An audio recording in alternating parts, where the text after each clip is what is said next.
Actually ನನಗೆ ಒಬ್ಳು ಮಗಳಿದ್ದಾಳೆ, 3 ವರ್ಷ ನನ್ನ ಮಗಳಿಗೆ. ಅಂದರೆ ಆ ಸೀನಿಗೆ ತಕ್ಕನಂಗೆ ನೆನಪಾಗ್ಬಿಡುತ್ತೆ. ಇವಾಗ ತಾಯಿ ಹಾಡು ಬರುತ್ತೆ, ತಾಯಿ ನೆನಪಾಗೇ ಆಗುತ್ತಲ್ವಾ, ಆಟೋಮೆಟಿಕ್ ಆಗಿ ಬರುತ್ತೆ. ನೋಡಿ ಸ್ನೇಹಿತರೆ, ಕಲಾವಿದರು ಇನ್ನೇನು ಪಾತ್ರಕ್ಕೆ ಹೋಗ್ತಾರೆ ಅವರು, ಬಟ್ ಏನಾರು ತಿನ್ಬೇಕಲ್ಲ ಹೋಗೋಕ್ಕಿಂತ ಮುಂಚೆ, ಅದಕ್ಕೆ ಸ್ವಲ್ಪ ಮಂಡಕ್ಕೆ ಏನೋ ತಿಂತಾ ಇದ್ದಾರೆ. ಡಿಸ್ಟರ್ಬ್ ಮಾಡ್ತಾ ಇದೀವಿ ಅವ್ರು. ನಿಜವಾಗ್ಲೂ ಹೇಳ್ಬೇಕಂದ್ರೆ ಹೇಳ್ರಿ ನಿಮ್ಮ ಹೆಸರು ಏನು ಹೇಳಿ? ಚೇತನ್ ಬಿರಾದರ್. ಚೇತನ್ ಬಿರಾದರ್. ಏನ್ ಪಾತ್ರ ನಿಮ್ದು ಈಗ ಇದ್ರಾಗ? ಕಾಮಿಡಿ ಶೇಬು ಪಾತ್ರ.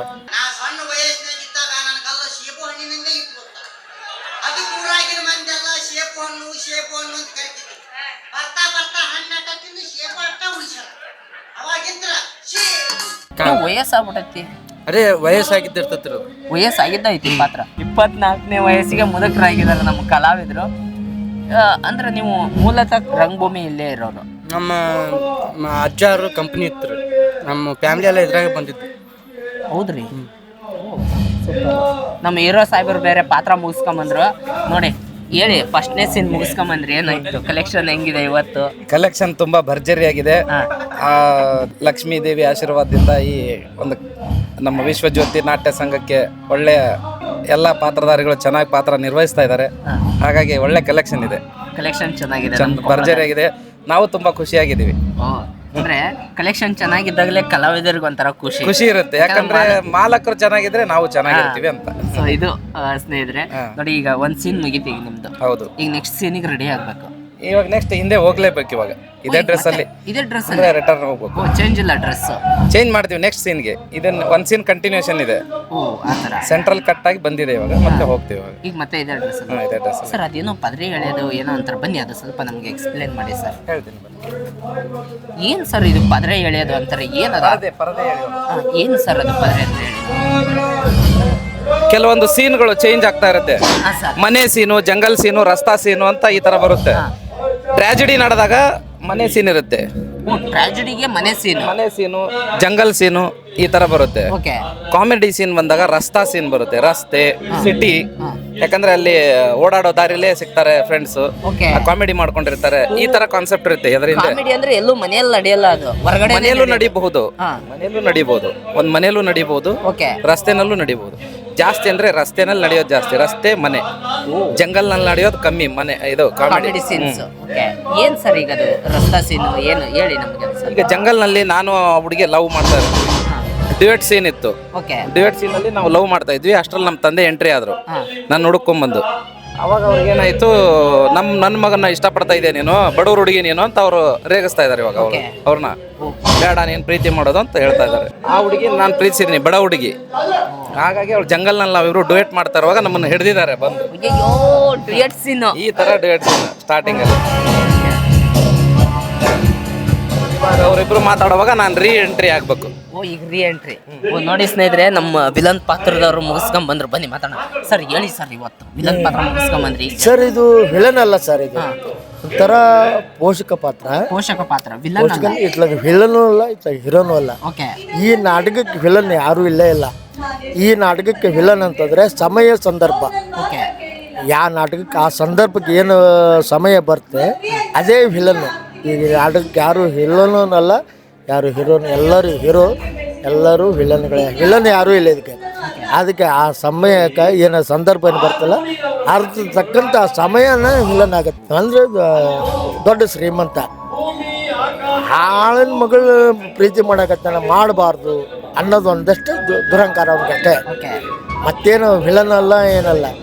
ಮುಂದೆ ಅವನು ಅವಳಿಗೆ ತಪ್ಪಾತ ತಗೊಳತ್ರ ಕ್ಷಮ ಕೇಳ್ಕೊತಾನ, ಕಾಲಿಗೆ ಬೀಳ್ತಾನ. ಮನ್ಯಾಗ ಸೊಸೆಗೆ ಮಕ್ಕಳಾಗಲ್ಲ, ಮಕ್ಕಳು ಗರ್ಭ ಕುಸಿದಾಗ ಮಕ್ಕಳಾಗಲ್ಲ.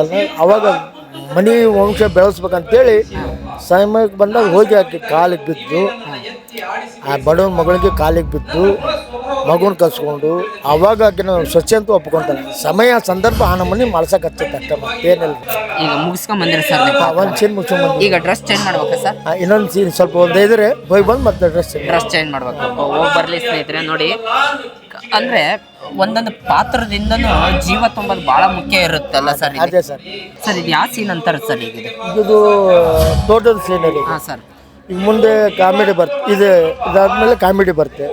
ಮತ್ತೊಳ್ಳೆ ದೇವಸ್ಥಾನ ಬರುತ್ತೆ. ಅಂದರೆ ಈಗ ಅಲ್ಲಿ ಸಿನಿಮಾದೊಳಗೆ ಏನೇನು ಮಾಡ್ತಾರೆ, ಹೊರಗಡೆ ಶೂಟಿಂಗ್ ಮಾಡ್ತಾರೆ. ಹಾಂ ಸರ್. ಇಲ್ಲಿ ಹಂಗಲ್ಲ. ಹಾಂ ಆ ಪರದೆ ಸಮಯ ಸಂದರ್ಭಕ್ಕಂತ ಪರದೆಗಳು. ಈ ಜಂಗಲ್ಗೆ ಹೋಗ್ಬೇಕಂದ್ರೆ ಜಂಗಲ್ ಪರದೆ ಬಿಡಬೇಕು, ರಸ್ತೆಗೆ ಹೋಗ್ಬೇಕು ರಸ್ತೆ ಬಿಡಬೇಕು, ಮನೆ ಅಂದರೆ ಮನೆ ಪರದೆ ಬಿಡಬೇಕು. ಅದು ಅಲ್ಲಿ ಹೇಳ್ಕೊಳಕ್ಕಾಗಲ್ಲ. ಮೇಲೆ ತೊಗೊಳೋದು ಕೆಳಗೆ ಬೀಳೋದು ಮಾಡ್ತೀವಿ. ಸರ್ ಯಾರು ಎಳಿತಾ ಇದ್ದಾರೆ? ಇಲ್ಲೇ ಒಬ್ಬರು ಇದ್ದಾರೆ ಸರ್ ಇವ್ರಿಗೆ ಅವರೇ. ಅವ್ರಿಗೂ ಒಂದು ರೂಲ್ ಇರ್ತಾರೆ. ಅವ್ರಿಗೆ ಗೊತ್ತಿರುತ್ತೆ ಯಾವ ಸಿನಿಮಾ ಅವ್ರು ಮಾಡಬೇಕು ಅನ್ನೋದು ಅವ್ರಿಗೆಲ್ಲ ಗೊತ್ತಿರುತ್ತೆ. ಒಂದು ನಿಮಿಷ ಹೋಗ್ಬಿಡ್ತೀವಿ. ಸರಿ ಆಯ್ತು, ಹೋಗಿ ಬನ್ನಿ ಸರ್. ನೋಡಿ ಸ್ನೇಹಿತರೆ, ಈಗ ಪಾತ್ರ ಮಾಡೋಕೆ ಹೋಗಿದ್ದಾರೆ ನಮ್ಮ ಲೀಲಾ ಮೇಡಮ್ ಅವರು. ಈ ನಾಟಕ ಕಂಪ್ನಿಯ ಮಾಲೀಕರವರು ಇನ್ನೇನು ಬರ್ತಾರೆ, ಅವ್ರ ಜೊತೆನೂ ಮಾತಾಡೋಣ ಸ್ನೇಹಿತರೆ. ನೋಡಿ, ಒಂದು ತೆರೆ ಹಿಂದೆ ಇಷ್ಟೆಲ್ಲ ಸಾಹಸ ಇರುತ್ತೆ. ನಂಗಂತೂ ಭಾಳ ಆಶ್ಚರ್ಯ ಅನ್ನಿಸ್ತಾ ಇದೆ. ನೋಡಿ ಯಾವ ಥರ ಪಾತ್ರ ಮಾಡ್ತಾರೆ ಏನು ಅಂತ ನಮ್ಗೆ ಗೊತ್ತಿರಲಿಲ್ಲ. ಅದ್ಭುತವಾದಂಥ. ಬನ್ನಿ ಹೋಗೋಣ ಆ ಕಡೆ. ಈಗ ರೆಡಿ ಆದ್ರಿ ಸರ್? ಈಗ ನೆಕ್ಸ್ಟ್ ಸೀನ್ಗೆ ಈಗ ಅಂದ್ರೆ ಈಗ ಕಾಮಿಡಿ ಸೀನ್ ಇರೋದೇ ಹಿಂಗೈತೆ, ಡ್ರೆಸ್ ಚೇಂಜ್ ಮಾಡೋಕೆ ಇಂಥದಕ್ಕೆ ಹೆಲ್ಪ್ ಆಗುತ್ತಲ್ಲ. ಸೆಂಟ್ರ್ ಇನ್ ಬಿಟ್ವೀನ್ ಅಲ್ಲಿ ಕಾಮಿಡಿ ಸೀನ್ ಇರುವಾಗ ನಾವು ಮೇಕಪ್ ಮಾಡ್ಕೋತಾ ಇರ್ತೀವಿ, ಡ್ರೆಸ್ ಚೇಂಜ್ ಮಾಡ್ತಾ ಇರ್ತೀವಿ. ನಾವು ಸೀನ್ಗೆ ಹೋದಾಗ ಅವ್ರು ಕಾಮಿಡಿ ಅವರು ಡ್ರೆಸ್ ಚೇಂಜ್ ಮಾಡ್ಕೋತಾ ಇರ್ತಾರೆ. ಓಕೆ, ಅದು ಒಂದು ನಮಗೆ ಟೈಮಿಂಗ್, ಅದು ಇನ್ ಬಿಟ್ವೀನ್ ಟೈಮಿಂಗ್. ಅಲ್ಲ ಬಟ್ ಅವ್ರ ಕಾಮಿಡಿ ಸೀನ್ ಮುಗಿಯೋಷ್ಟ್ರಲ್ಲಿ ನೀವು ರೆಡಿ ಆಗ್ಬೇಕು ಎನಿ ಕಂಡೀಷನ್. ಅದಕ್ಕಾಗಿ ಈ ಮೇಕಪ್ ರೆಡಿ ಇರುತ್ತೆ. ಜಸ್ಟ್ ನಾವು ಪ್ಯಾಂಟ್ ಶರ್ಟ್ ಈ ಥರ ಚೇಂಜಸ್ ಮಾಡ್ಕೊಂಡ್ಬಿಡ್ತೀವಿ, ಟಕ್ಕನ್ ಚೇಂಜ್ ಮಾಡ್ಕೊಂಡ್ಬಿಡೋದು. ಹಾಂ, ಈ ಪ್ಯಾಂಟ್ ಇರುತ್ತೆ, ಓಕೆ, ಇದ್ರ ಮೇಲೆ ಇದು ಹಾಕೊಂಡ್ಬಿಡ್ತೀವಿ ಅಷ್ಟೇ, ವಾಹ್ ಟೈಮ್ ಉಳಿಸೋದಕ್ಕೋಸ್ಕರ. ಸರ್ ಇದು ಒಳ್ಳೆ ಐಡಿಯಾ ಸರ್ ಆ್ಯಕ್ಚುಲಿ. ಹಾಂ, ಈಗ ಗೊತ್ತಾಗಲ್ಲ, ಅದು ಪ್ಯಾಂಟ್ ಟೈಟ್ ಇದೆ ಒಳಗಡೆ, ಇಷ್ಟೇ ಹಾಕೊಂಡ್ಬಿಡ್ತೀವಿ, ಟಕ್ಕನ ಚೇಂಜ್ ಆಗೋಯ್ತು. ಚೇಂಜ್ ಆಗುತ್ತೆ. ಈ ತೆರೆ ಹಿಂದಿನ ರಹಸ್ಯಗಳು ಒಂದೊಂದು ನಾವು ಒಂದು ಐಡಿಯಾ ಮಾಡ್ಕೋತಾ ಇರ್ತೀವಿ. ನೋಡಿ ಸ್ನೇಹಿತರೆ ಹೆಂಗೆ ಟೈಮಿಂಗ್ಸ್, ಬಟ್ ಟೈಮಿಂಗ್ ಭಾಳ ಮುಖ್ಯ. ಟೈಮಿಂಗ್ ತುಂಬ ಮುಖ್ಯ. ಆಯಾ ಸೀನ್ಗೆ ಅನುಗುಣವಾಗಿ ನಾವು ಚೇಂಜಸ್ ಮಾಡ್ತಾ ಇರ್ತೀವಿ, ಮೇಕಪ್ ಮಾಡ್ಕೋತಾ ಇರ್ತೀವಿ. ಹಾಂ, ನೆಕ್ಸ್ಟ್ ತಂದೆ ಸೀನು ಅವರು ಬರ್ತಾರೆ, ಎಲ್ಲರೂ ಬರ್ತಾರೆ. ಟ್ರಾಜಿಡಿ ಅಂದರೆ ಒಂದು ತಂದೆ ತಾಯಿ ಇದೆ, ತಂದೆ ಮಗಳು. ಸರ್ ಈಗ ಸರ್ ಅದು ತಂದೆ ಸ್ಥಾನದಲ್ಲಿ, ತಂದೆ ಬಡ ಹುಡುಗಿ ಗೌರಿ ಇದ್ದಾಳಲ್ಲ, ಓಕೆ, ಆ ಹುಡುಗಿ ತಂದೆ ಸ್ಥಾನದಲ್ಲಿ ಇದ್ದಾಳೆ. ತಂದೆನೇ ಅವ್ರಿಗೆ. ಸರ್ ಈಗ ನೆಕ್ಸ್ಟ್ ನಿಮ್ಮ ಸೀನ್ ಇದೆ ಈಗಿದೆ. ಓ, ಈಗ ಹೋಗ್ಬೇಕು ನೀವು. ನಿಮ್ದೇನು ಡ್ರೆಸ್ ಚೇಂಜ್ ಇಲ್ಲ ಸರ್? ಇಲ್ಲ, ಆ ಮನೆ ಆಳಲ್ವಾ? ಹಾಂ, ಓ ಮನೆ ಆಳೇನು ಡ್ರೆಸ್ ಇದು ಒಂದೇ ಮುಗಿಯೋವರೆಗೂ? ಮುಗಿದಿತ್ತು. ಎರಡೇ ಸೀನಾ ಸರ್ ನಿಮ್ದು? ಎರಡೇ ಸೀನ್ ಅಷ್ಟೇ. ತಂದೆ ಪದ ಸಾಯ್ತಾನವ. ಓ, ತಂದೆ ಸತ್ತೋಗ್ತಾನೆ ಸರ್ ಇಲ್ಲಿ? ನಂದು ಶಿವಮೊಗ್ಗ ನೇಟಿವ್. ಈ ಕಂಪ್ನಿಗೆ 2ನೇ ಕ್ಯಾಂಪ್ ಇದ್ದು ನಂದು. ನಾನು ಈ ಕಂಪ್ನಿಗೆ ಹೊಸಬ್ಳು. ನಾನು ಶಿವಮೊಗ್ಗದಲ್ಲಿರೋದು. ಆಮೇಲೆ ನಾನು 2017ರಿಂದ ರಂಗಭೂಮಿ ಕೆಲಸ ಮಾಡ್ಕೊತ ಬಂದಿದ್ದೀನಿ. ಬೀದಿ ನಾಟಕ ಮಾಡ್ತಿದ್ದೆ, ಆಮೇಲೆ ಫೋಕ್ ಡ್ಯಾನ್ಸ್, ಜಾನಪದ ನೃತ್ಯ, ಆಮೇಲೆ ಕಳರಿ ಕಲ್ತಿದ್ದೀನಿ. ಆಮೇಲೆ ಸುಮಾರು ಹಿಂಗೆ ರಂಗಭೂಮಿಗೆ ಆ್ಯಕ್ಟಿವಿಟೀಸ್ಗಳನ್ನು ಮಾಡ್ಕೊತಾನೆ ಬಂದಿದ್ದೀನಿ. ಸಮ್ಮರ್ ಕ್ಯಾಂಪ್ ಮಾಡ್ತೀನಿ ಮಕ್ಕಳಿಗೆ, ಜಾನಪದ ನೃತ್ಯಗಳು ಹೇಳ್ಕೊಡ್ತೀನಿ. ಕಾಲೇಜು ರಂಗೋತ್ಸವ ಮಾಡ್ತೀನಿ, ಕಾಲೇಜು ರಂಗೋತ್ಸವ ಎಲ್ಲ ಮಾಡ್ತೀನಿ. ಆಮೇಲೆ ರಂಗಾಯಣ 5 ವರ್ಷ ಎಕ್ಸ್ಪೀರಿಯನ್ಸ್ ಆಗಿದೆ ಶಿವಮೊಗ್ಗ ರಂಗಾಯಣದಲ್ಲಿ. ರಂಗಾಯಣ ಆಗಿದೆ? ಹೌದು, ನಾನು ರಂಗಾಯಣ ಪಾಸ್ ರೆಪರ್ಟ್ರಿಯಾಗಿ ವರ್ಕ್ ಮಾಡಿದ್ದೀನಿ. ಅಂದರೆ ಫಸ್ಟಿಗೆ ಡ್ಯಾನ್ಸ್ ಕಲಿತಿದ್ದೆ, ಡ್ಯಾನ್ಸ್ ಅಷ್ಟೇ ಮಾಡ್ತಾ ಇದ್ದೆ. ಆಮೇಲೆ ನಾಟಕ ಮಾಡಬೇಕು ಅಂತ ಆಸೆ ಆಯಿತು. ಒನ್ ವುಮೆನ್ ಶೋ ಮಾಡ್ತಿದ್ದೆ. ಅದಾದಮೇಲೆ ರಂಗಾಯಣಕ್ಕೆ ಇಂಟರ್ವ್ಯೂ ಕರೆದ್ರು. ರಂಗಾಯಣ ರೆಪರ್ಟ್ರಿ ಇಂಟರ್ವ್ಯೂ ಕರೆದ್ಮೇಲೆ ರಂಗಾಯಣಕ್ಕೆ ಅಪ್ಲಿಕೇಶನ್ ಹಾಕಿದೆ. ಅಪ್ಲಿಕೇಶನ್ ಹಾಕಿದ್ಮೇಲೆ ಮದುವೆ ಆಯಿತು. ಮದುವೆ ಆದಮೇಲೆ ಮತ್ತೆ ಒಂದು ವರ್ಷ ಗ್ಯಾಪ್ ಇತ್ತು, ಮಗು ಇತ್ತು. ಹಂಗಾಗಿ 1 ವರ್ಷ ಗ್ಯಾಪ್ ಮಾಡಿದೆ. ಮತ್ತು ನೆಕ್ಸ್ಟ್ ಮತ್ತೆ ಇಂಟರ್ವ್ಯೂಗೆ ಹಾಕಿದೆ ರಂಗಾಯಣಕ್ಕೆ. ಮತ್ತೆ ನನ್ನ ಅದೃಷ್ಟ ಸೆಲೆಕ್ಷನ್ ಆಯಿತು. ಮತ್ತೆ 3 ವರ್ಷ ಮಾಡಿದೆ. ಸುಮಾರು 6 ವರ್ಷ ರಂಗಾಯಣದಲ್ಲೇ ಇದ್ದೀನಿ. ರಂಗಾಯಣ ಮುಗಿಸಿ ಮತ್ತೆ ಇಲ್ಲಿಗೆ ಬಂದೀನಿ. ಇದ್ರದ್ದು ಹಳೆ ಕ್ಯಾಂಪು ಇಳಕಲ್ಲಲ್ಲಿತ್ತು. ಅಂದರೆ ಈ ರಂಗಭೂಮಿನೂ ನನಗೊಂದು ಎಕ್ಸ್ಪೀರಿಯನ್ಸ್ ಆಗಬೇಕಾಯಿತು. ಈಗ ಜಾನಪದ ಮಾಡಿದ್ದೀನಿ, ಬೀದಿ ನಾಟಕ ಮಾಡಿದ್ದೀನಿ, ರಂಗಾಯಣದಲ್ಲೂ ನಾಟಕಗಳನ್ನು ಮಾಡಿದ್ದೀನಿ. ಕಂಪನಿ ನಾಟಕ ಅಂದರೆ ಏನು ಹೆಂಗಿರುತ್ತೆ ಇಲ್ಲಿ? ಹೌದು, ಅಂದರೆ ಇಲ್ಲಿಗೂ ಅಲ್ಲಿಗೂ ತುಂಬ ವ್ಯತ್ಯಾಸ ಇದೆ. ಅದೊಂಥರ ಒಂದು ಚೌಕಟ್ಟಲ್ಲೇ ಮಾಡುವಂಥದ್ದು. ತುಂಬ ಸೀರಿಯಸ್ ಆಡಿಯನ್ಸ್ ಇರ್ತಾರೆ, ಹಂಗಿರುತ್ತದು. ಕ್ಲಾಸ್ 1 ಆಡಿಯನ್ಸ್ ಇರ್ತಾರೆ ಅಲ್ಲಿ. ಅದೇ ರೀತಿ ಆ ಚೌಕಟ್ಟು ಅಂತ ಇರುತ್ತೆ, ಒಂದು ಬೌಂಡ್ರಿ ಅವ್ರಿಗೆ ಹಾಕ್ಕೊಟ್ರೆ ಆ ಬೌಂಡ್ರಿ ದಾಟ್ ಹೋಗಂಗಿಲ್ಲ. ಆಮೇಲೆ 1 ತಿಂಗಳು ಪ್ರೊಡಕ್ಷನ್ ಆಗುತ್ತೆ. ಡೈರೆಕ್ಟರ್ ಬರ್ತಾರೆ, 1 ತಿಂಗಳು ಪ್ರೊಡಕ್ಷನ್ ಆಗುತ್ತೆ. ತಿಂಗಳು ಲಾಸ್ಟಲ್ಲಿ ಒಂದೇ ದಿನ ಶೋ ಇರುತ್ತೆ. ಇದು ಹೆದರಿಕೆ ಇತ್ತು ನನಗೆ, ಈ ಕ್ಯಾರೆಕ್ಟರ್ ಮಾಡೋಕ್ಕೆ ಹೆದರಿಕೆ ಇತ್ತು. ನನ್ನ ಕೈಲಿ ಆಗತ್ತಾ ಇದು ಅನ್ನೋದು ಭಾಳ ಇತ್ತು. ಆಮೇಲೆ ರಾಜಣ್ಣವ್ರು, ಇಲ್ಲಮ್ಮ ನೀ ಮಾಡ್ತೀಯ ಮಾಡು ಅಂದರೆ ಎಲ್ಲರೂ ತುಂಬ ಸಪೋರ್ಟ್ ಮಾಡಿದರು. ಇಲ್ಲಿರೋರು ಎಲ್ಲರೂ ನನ್ನ ಒಬ್ಳು ಕ್ಯಾರೆಕ್ಟ್ರು ನಿಲ್ಸೋಕ್ಕೋಸ್ಕರ ಎಲ್ಲರೂ ಎಫರ್ಟ್ ಹಾಕಿದ್ದಾರೆ. ಭಾಳ ಆಸೆ ಇದೆ ಈ ನಾಟಕ. ಈ ಕ್ಯಾರೆಕ್ಟರ್ ಮೇಲೆ ತುಂಬ ಫೀಲಿಂಗ್ ಇದೆ, ತುಂಬಾ ಆಸೆನೂ ಇದೆ. ಅದ್ಭುತವಾಗಿ ಜನ ರೆಸ್ಪಾನ್ಸ್ ಕೂಡ ಮಾಡ್ತಾ ಇದ್ದಾರೆ ಮೇಡಮ್. ಹೌದು ಬಹಳ ಭಾವನಾತ್ಮಕವಾದಂತ ನಾಟಕ, ಬಹಳ ಇಷ್ಟ ಆಯ್ತು ಅಂತ ಹೇಳ್ತಿದ್ದಾರೆ. ಅವರು ಕೊಡೋ ಫೀಲಿಂಗ್ಸ್ಗೆ ಅವರೊಂದು ಇದಕ್ಕೆ ಆ ಸೀನಲ್ಲಿ ಆಟೋಮೆಟಿಕ್ ಆಗಿ ಅಳು ಬರುತ್ತೆ. ನಾವೇನ್ ಮಾಡ್ತೀವಿ, ಯಾವ್ದಾದ್ರು ಅಳೋ ಸೀನ್ ಇದ್ರೆ ಅಮೃತಾಂಜನ ಹಚ್ಕೊಳ್ಳೋದು ಅದು ಮಾಡ್ತೀವಿ. ಬಟ್ ಈ ನಾಟಕದಲ್ಲಿ ಆ ಥರ ಇಲ್ಲ, ಫೀಲಿಂಗ್ಸೇ ಬೇರೆ ಥರ ಇದೆ, ಆಟೋಮೆಟಿಕ್ ಆಗಿ ನಾನೇ ಅಳು ಬರುತ್ತೆ. ಆಕ್ಚುಲಿ ನನ್ನ ಕ್ಯಾರೆಕ್ಟರ್ ಬಿಟ್ಟು ನನ್ನ ಆಪೋಸಿಟ್ ಕ್ಯಾರೆಕ್ಟರ್ ಇದು ನನಗೆ ಸಿಕ್ಕಿರೋದು. ನನ್ನ ಒರಿಜಿನಲ್ ಕ್ಯಾರೆಕ್ಟರ್ ಬೇರೆ, ಈ ಪಾತ್ರ ಸಿಕ್ಕಿರೋ ಕ್ಯಾರೆಕ್ಟರ್ ಬೇರೆ. ನೀವು ಈ ತರ ಪಾತ್ರಗಳು ಮಾಡ್ತಿರ್ಲಿಲ್ಲ? ಮಾಡ್ತಿದ್ದೆ, ಅಂದ್ರೆ ನನ್ನ ಒರಿಜಿನಲ್ ಕ್ಯಾರೆಕ್ಟರ್. ಇಷ್ಟು ಇನ್ನೋಸೆಂಟ್ ಅಲ್ಲ ನಾನು. ಅಂದ್ರೆ ನಮ್ಮಲ್ಲಿ ನಾವು ಹೊರಗಡೆ ಪರ್ಸನಲ್ ಆಗಿ ನನ್ನದಲ್ಲದೆ ಇರೋಂತ ಪಾತ್ರನ ಮಾಡಕ್ಕೆ ಅಪೋಸಿಟ್ ಆಗಿರೋ ಕ್ಯಾರೆಕ್ಟರ್ ಅಂತ ಹೇಳ್ತಾ ಇದ್ದಾರೆ. ಓ ಆ ತರ. ಆದ್ರೂ ಬಹಳ ಇಷ್ಟಪಟ್ಟು ಖುಷಿಯಿಂದ ಇರೋಂಥವ್ರು. ಅದನ್ನೇ ಪಾತ್ರದಲ್ಲಿ ಇನ್ವಾಲ್ವ್ ಆಗಿದ್ರೆ ತಾನಾಗೆ ಬರುತ್ತೆ. ಬೇರೆ ಬೇರೆ ನಾಟಕಗಳಲ್ಲಿ ಬರ್ತಾ ಇರ್ಲಿಲ್ಲ, ನಾವು ಅಮೃತಾಂಜನ ಹಾಕೋತಾ ಇದ್ವಿ. ಬಟ್ ಈ ನಾಟಕದಲ್ಲಿ ಆ ತರ ಫೀಲಿಂಗ್ ಇದೆ. ಅಂದ್ರೆ ಕೆಲವೊಂದು ಸೀನ್ ಏನ್ ಮಾಡತ್ತೆ ಅಂದ್ರೆ ನಮ್ಮ ಜೀವನದ ಅನುಭವಗಳನ್ನ ನೆನಪು ಮಾಡತ್ತೆ. ಆಕ್ಚುಲಿ ನನಗೆ ಒಬ್ಳು ಮಗಳಿದ್ದಾಳೆ, 3 ವರ್ಷ ನನ್ನ ಮಗಳಿಗೆ. ಅಂದ್ರೆ ಆ ಸೀನಿಗೆ ತಕ್ಕನಂಗೆ ನೆನಪಾಗ್ಬಿಡತ್ತೆ. ಅಂದ್ರೆ ಪ್ರತಿ ನಾಟಕಕ್ಕೂ ಅದನ್ನ ನೆನಪು ಮಾಡ್ಕೊಂಡು ಕಣ್ಣೀರ್ ನೆನಪಾಗತ್ತೆ, ಬರುತ್ತೆ ಆಟೋಮೆಟಿಕ್ ಆಗಿ ಅಲ್ಲಿ ಬರುತ್ತೆ. ಇವಾಗ ತಾಯಿ ಹಾಡು ಬರುತ್ತೆ, ತಾಯಿ ನೆನಪಾಗೆ ಆಗುತ್ತಲ್ವಾ, ಆಟೋಮೆಟಿಕ್ ಆಗಿ ಬರುತ್ತೆ. ತಾಯಿ ತೀರೋದ್ಮೇಲೆ ಅವ್ರು ನೆನಪಾಗ್ತಾರೆ, ಅವ್ರು ಮಾಡಿರೋಂಥ ಆ ಫೀಲಿಂಗ್ಸು. ಆಮೇಲೆ ನಮಗೆ ಇನ್ಸಿಡೆಂಟ್ ಆಗಿರುತ್ತೆ ಕೆಲವೊಂದು ಲೈಫಲ್ಲಿ, ಆ ಇನ್ಸಿಡೆಂಟ್ಗಳು ಇದಕ್ಕೆ ಅಟ್ಯಾಚ್ಮೆಂಟ್ ಇದೆ. ಆ ಇನ್ಸಿಡೆಂಟ್ ಮೇಲೆ ಆಟೋಮೆಟಿಕ್ ಆಗಿ ಕಣ್ಣೀರು ಬರುತ್ತೆ. ಅಂದ್ರೆ ಈಗ ನಿಮ್ಗೆ ಅಲ್ಲಿ ತಾಯಿದು ಪಾತ್ರ ಬಂದ ತಕ್ಷಣ ನಿಮ್ಗೆ ಆಟೋಮೆಟಿಕ್ ನಿಮ್ಮ ಮಗಳ ನೆನಪಾಗಿ ಕಣ್ಣಲ್ಲಿ ಬರುತ್ತೆ. ಪ್ರತಿ ಒಂದು ನಾಟಕಕ್ಕೂ ನಿಜವಾಗ್ಲು ಮಗಳು, ಒಂದು ಶೋಗೂ ನನ್ನ ಮಗಳು ಬರ್ಬೇಕಾದ್ರೆ ಅವಳು ಹೇಳ್ತಾಳೆ, ಹೋಗ್ಬಾ, ನಾನು ಅಮ್ಮ ದೂರ ಕೆಲ್ಸಕ್ಕೆ ಹೋಗ್ತಾಳೆ ಅಂತ. ಅಂದ್ರೆ ಈಗ 1 ತಿಂಗಳು 2 ತಿಂಗಳು ಇಲ್ಲೇ ಇರ್ತೀವಿ ಕ್ಯಾಂಪಲ್ಲಿ.